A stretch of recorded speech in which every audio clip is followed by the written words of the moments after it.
নমস্কার বন্ধুরা, আমি অলি। লাইফ উইথ অলি চ্যানেলে সবাইকে স্বাগত। আজ ৩রা এপ্রিল। আজ অশোক ষষ্ঠীর উপোসের একটি দিন। তো আমি বাড়িতে আমার পুরনো ঠাকুর মন্দিরে তো অশোক ষষ্ঠীর পুজোটা করেছি। আর এই রকম পুজো আর্চার দিন কিংবা নিরামিষ যে কোনো উপোসের দিন আমরা খুব সহজেই বানিয়ে নিতে পারি চাল ছাড়া যে কোনো একটি খিচুড়ির রেসিপি। এই যে দেখুন, অশোক ষষ্ঠীর দিন আমি আমার ঠাকুর মন্দিরে ঘরোয়াভাবে পুজোটা করে ফেলেছি। আর পুজোর অংশ আপনাদের শেয়ার করতে পারিনি। আমার পুজো হয়ে গেছে। পুজো হয়ে যাওয়ার পরই আমি আপনাদের কিভাবে পুজোটা করেছি সেটা শেয়ার করতে পারিনি, কিন্তু তারপরে ভিডিওটা আমি আপনাদের কাছে শেয়ার করলাম। আমি মন্দিরে গিয়ে পুজো করিনি, বাড়িতেই ঘরোয়াভাবে পুজো করেছি। তো আমার পুজোটা কেমন হয়েছে একটু কমেন্ট করে অতি অবশ্যই জানাবেন। এই যে আমার দুর্গা মূর্তি, এখানেই আমি ষষ্ঠীর পুজোটা করি। আর আমি বানিয়েছি এই অশোক ষষ্ঠীর দিনে চাল ছাড়া সমস্ত রকম সবজি দিয়ে ডালিয়ার খিচুড়ি। এই যে দেখছেন, এখানে ডালিয়া, সোনামুগ ডাল আর ছোলার ডাল নিয়েছি। আর এখানে ফোড়নের জন্য গোটা গরম মশলা, তেজপাতা, শুকনো লঙ্কা এগুলো নিয়েছি।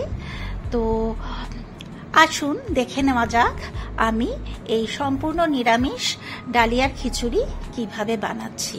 তো প্রথমেই আমি কড়াই বসিয়ে দিয়েছি। তো কড়াইতে আমি 1 বাটি ডালিয়া নিয়েছি। ডালিয়াটাকে আমি মিনিট 5-7 সময় ধরে একটু ফ্রাই করে নিচ্ছি। আর ডালিয়াটা ফ্রাই করার সময় কিন্তু কন্টিনিউয়াসলি এটাকে নাড়তে হবে, তা না হলে ডালিয়াটা তলায় লেগে যেতে পারে, পুড়ে যাওয়ার সম্ভাবনা থাকে। সেই কারণেই আমি কন্টিনিউয়াসলি এটাকে নাড়াচাড়া করে ফ্রাই করে নিলাম। তো আমার ফ্রাই হয়ে গেছে ডালিয়া। তো একটা পাত্রে আমি ওটাকে ঢেলে নিয়েছি। এরপরে আমি জল দিয়ে খুব ভালো করে ডালিয়াটাকে ধুয়ে নেব। আর এদিকে সেই একই কড়াইতে আমি সোনামুগ ডালও অ্যাড করে দিলাম। দিয়ে সোনামুগ ডালটাকেও আমি খুব ভালো করে লালচে করে একটু ফ্রাই করে নেব মিনিট 5-7 সময় ধরে। এদিকে দেখুন, ডালিয়াটাকে আমি একটু জল দিয়ে ভালো করে ধুয়ে আমি ভিজিয়ে রেখে দেব। এদিকে আমার ডালটাও ভাজা হয়ে যাচ্ছে। ডালটাকে আমি ভেজে নিচ্ছি। ডালটাও কিন্তু কন্টিনিউয়াসলি নাড়াচাড়া করতে হবে, তা না হলে ডালটাও কিন্তু পুড়ে যেতে পারে। এই যে দেখুন, ডালটা কিন্তু আমার খুব ভালোভাবে ফ্রাই হয়ে গেছে।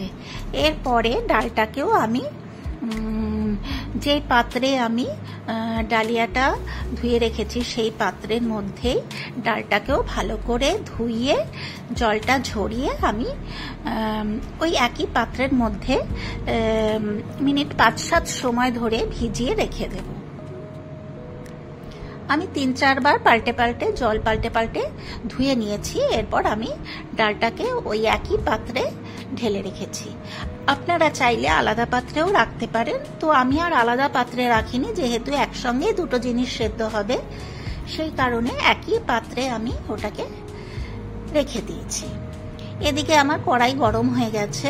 তো আমি আজকের এই ডালিয়ার খিচুড়িটা বানাবো সর্ষের তেলে। তো এখানে 2 টিস্পুন সর্ষের তেল অ্যাড করে দিয়েছি।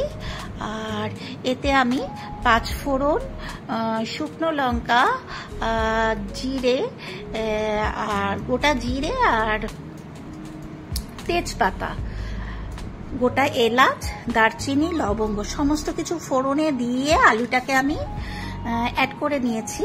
তো সেইটা আমার স্কিপ হয়ে গেছে, ভিডিওটা মনে হয় ওঠেনি। এরপরে আমি একে একে আমার পছন্দ মতন সবজি অ্যাড করে দিলাম, গাজর, বিনস। তো আপনারাও আপনাদের পছন্দ মতন সবজি দেবেন। তো আমার কাছে যে কটা সবজি ছিল সে কটা সবজি আমি খুব ভালো করে প্রথমে ফ্রাই করে নিচ্ছি। তো 2 টিস্পুন নুন অ্যাড করে দিলাম, দিয়ে আবারও সবজিটাকে খুব ভালো করে ফ্রাই করে নিচ্ছি।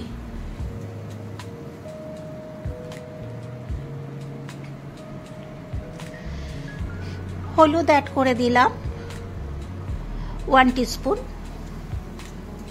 আবারও নাড়াচাড়া করে নিচ্ছি।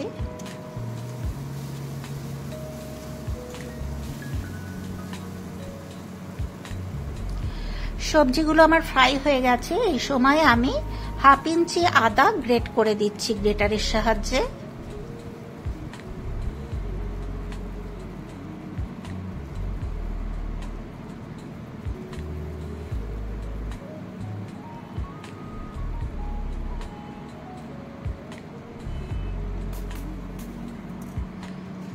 আদা গ্রেট করে তারপরে আমি আদাটাকেও খুব ভালো করে সবজির সাথে কষিয়ে নিচ্ছি।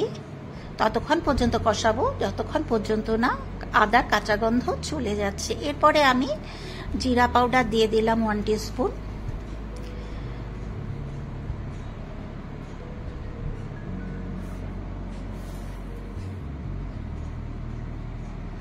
এরপর আমি ছোলার ডালটাকে গরম জলে একটু ভিজিয়ে রেখেছিলাম, ছোলার ডালটাকেও ওর মধ্যে দিয়ে দিলাম। ছোলার ডালটা এই কারণে দিলাম, আপনারা যদি না দিয়ে থাকেন একবার অবশ্যই দিয়ে দেখবেন, আশা করি আপনাদের ভালো লাগবে। বেশ ছোলার ডালটা একটু বেশ দানা দানা থাকবে, তাহলে কিন্তু খিচুড়িটা খেতে ভীষণই ভালো হয়। আপনারা যদি এইভাবে ছোলার ডাল দিয়ে না করে থাকেন অবশ্যই একবার করে দেখতে পারেন। এরপর আমি ডালিয়া আর যে মুগ ডালটা ভিজিয়ে রেখেছিলাম ফ্রাই করে, সেটাকেও ওর মধ্যে অ্যাড করে দিচ্ছি।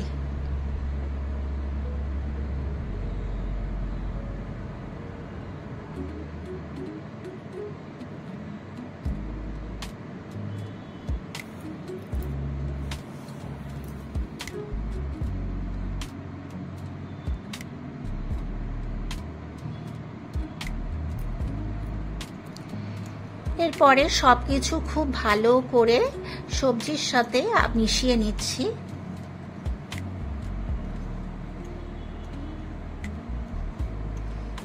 এইভাবে বানালে কিন্তু ডালিয়ার খিচুড়ির টেস্ট দুর্দান্ত হয়।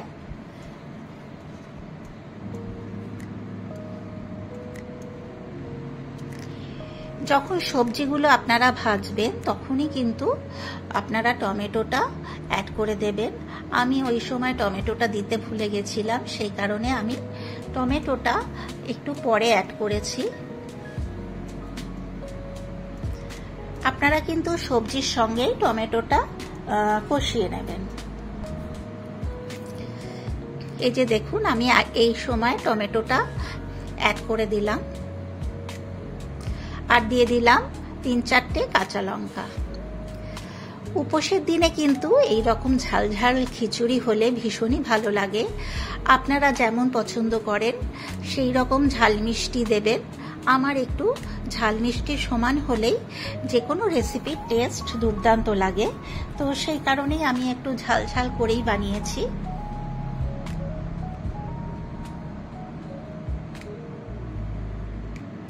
এরপরে আমি গরম জল করে রেখেছিলাম একটা পাত্রে, সেই গরম জলটা ওর মধ্যে অ্যাড করে দিলাম। গরম জলটা দিলে কিন্তু এর টেস্ট বেশি ভালো হয়। তো আমি এখানে 1 বাটি চাল, 1 বাটি ডাল নিয়েছিলাম, 2 বাটি, সেই কারণে এখানে আমি 4 বাটি পরিমাণে জল অ্যাড করেছি। আপনারা আপনাদের প্রয়োজন মতন জল অ্যাড করবেন।